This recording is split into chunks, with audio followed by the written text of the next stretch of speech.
Tout au long de cette année, Radio-Canada célèbre ses 75 ans, mais il y a aussi la Fédération québécoise de plongeon qui souligne ses 40 ans avec une série de portraits d'athlètes, de bâtisseurs, d'entraîneurs qui ont marqué chacune à leur manière, ces 40 années d'histoire et 40 années de succès bâtis vraiment pierre par pierre.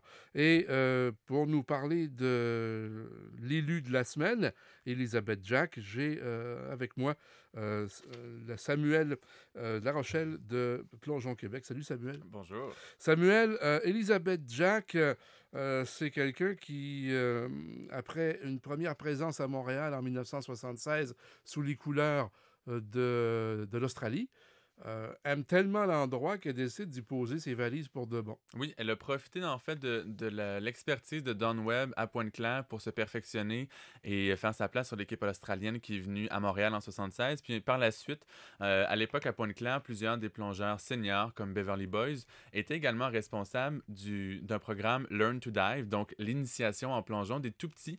Et elle a découvert un amour pour être entraîneur en plongeon et l'amour de Montréal était déjà évident pour elle, donc elle est restée pendant 15 ans au Québec. Il y a souvent aussi un amoureux à côté de ça. Est-ce que c'est possible que ça soit une des raisons qu'elle soit Ça n'a pas restée? été glissé dans la Ah non? conversation. Ah bon? C'était clairement un amour de l'endroit avant tout.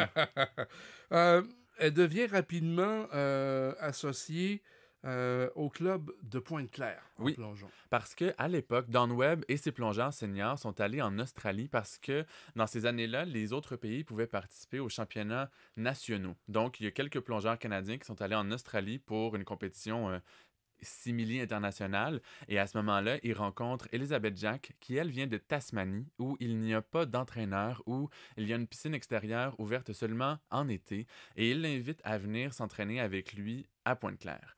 Ce qui ne fonctionne pas en 73 parce que, en fait, il l'a invité alors qu'il était à Toronto. Le projet tombe à l'eau, mais 2 ans plus tard, lorsqu'il arrive à Pointe-Claire, il rappelle Elizabeth Jack en Australie et l'invite à nouveau à venir. Et à ce moment-là, elle peut s'entraîner avec un grand entraîneur, faire sa place sur l'équipe australienne, alors que les gens de son pays natal ne la voyaient pas faire sa place ni aux 3 mètres, ni aux 10 mètres. Elle était, à ses yeux, si on veut, spécialisée à la tour, mais elle a réussi, grâce à tout le travail qu'elle a fait pendant 10 mois au Québec, à se tailler une place et aux 3 mètres et aux 10 mètres. Finalement, lorsque les Jeux de 76 à Montréal se sont produits, ça s'est pas passé à la hauteur de ses espérances. Elle n'a pas fait la finale, mais n'empêche qu'elle a fait des bonds de géant grâce à tout ce qu'elle a fait au Québec en tant que plongeuse. Au niveau formation, au niveau implication, à partir de quand est-ce qu'on sent, comment dire, pas la mainmise, mais l'empreinte d'Elizabeth Jack sur ce qui se fait en plongeon au Québec? C'est, je dirais, 2 ou 3 ans après sa participation au jeu parce que les tout petits plongeurs qu'elle avait sous sa gouverne ont grandi. Puis elle aussi a pris de l'expérience, est devenue l'assistante de l'entraîneur-chef du club de Pointe-Claire, qui était le club le plus performant au Canada à l'époque. Donc elle a pris ses galons avec les années et elle est devenue responsable de groupes compétitifs qui avaient un peu plus d'importance.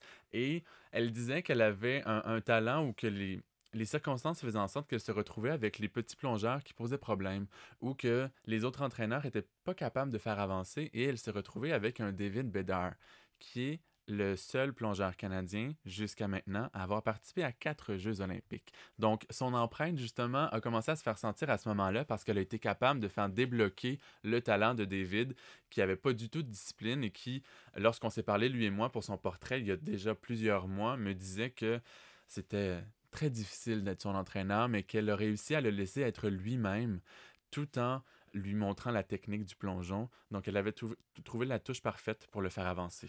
Elle aura une occasion de retourner au jeu en s'occupant de nos meilleurs éléments ici, notamment au jeu de Los Angeles. Oui, en 84, elle était rien de moins que l'entraîneur-chef de l'équipe olympique en plongeon du Canada parce que 2 de ses protégés, David Bedard et Mark Rourke, étaient sur l'équipe et il y avait également Debbie Fuller du club de Pointe-Claire et la fameuse Sylvie Bernier. Et lorsque je discutais de son expérience olympique avec Elisabeth, elle me disait tout le crédit de la médaille d'or de Sylvie revient à la plongeuse et à son entraîneur Donald Dion, mais n'empêche que ça avait été entendu entre Sylvie et Elisabeth que l'attitude très très calme que l'entraîneur avait et qui avait déjà profité à Sylvie lors de certaines compétitions internationales où Donald Dion n'avait pas pu être présent, par exemple. Les deux femmes sentaient que c'était une bonne association et elles se sont dit pourquoi ne pas faire la même chose à Los Angeles et ça a fonctionné puisque le, le- l'environnement dans lequel Sylvie voulait être, elle qui visualisait tout et qui prévoyait tout, c'était l'environnement parfait qui lui a permis de gagner la médaille d'or.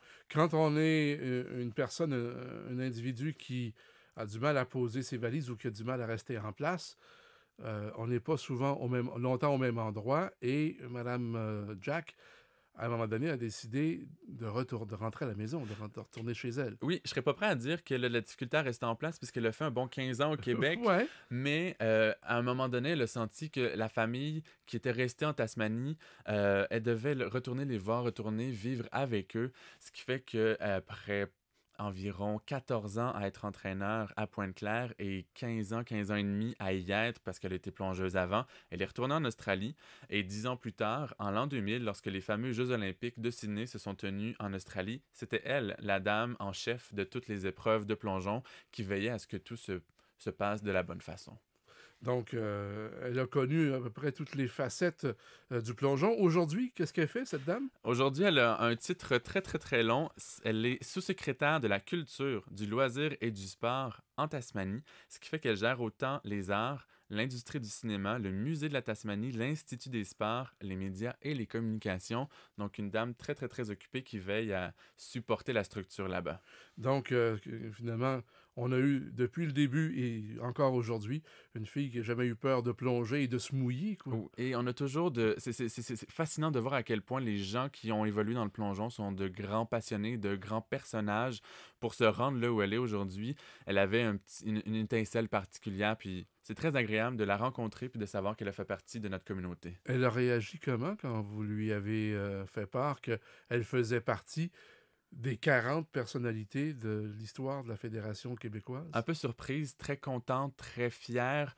Et je l'ai retracée grâce au merveilleux Facebook, puisqu'elle est en Australie présentement. Elle m'a répondu, je crois, 2 heures après que je lui ai envoyé un message. Elle a pris le temps de bien répondre à mes questions avec beaucoup, beaucoup de détails, avec un sentiment que dans sa vie, elle a deux maisons, c'est l'Australie, c'est Montréal. Elle a Montréal et Pointe-Claire dans son cœur. Et elle me dit aussi qu'elle avait lu, grâce au français qu'elle a appris avec les années, elle a lu tous les autres portraits que j'avais publiés depuis le début. Donc, il y avait un sentiment d'appartenance et une grande fierté d'être honoré comme ça. Samuel, merci beaucoup d'être venu nous présenter cette dame qui sera le ou la prochaine. Ce sera André Pouliot-Deschamps, une entraîneur qui travaille actuellement pour la Fédération. Et ensuite, ce sera Alexandre Despatie qui va clore les 40 portraits. La cerise sur le gâteau, comme on dit. Voilà. Merci beaucoup. Merci à vous. Au revoir.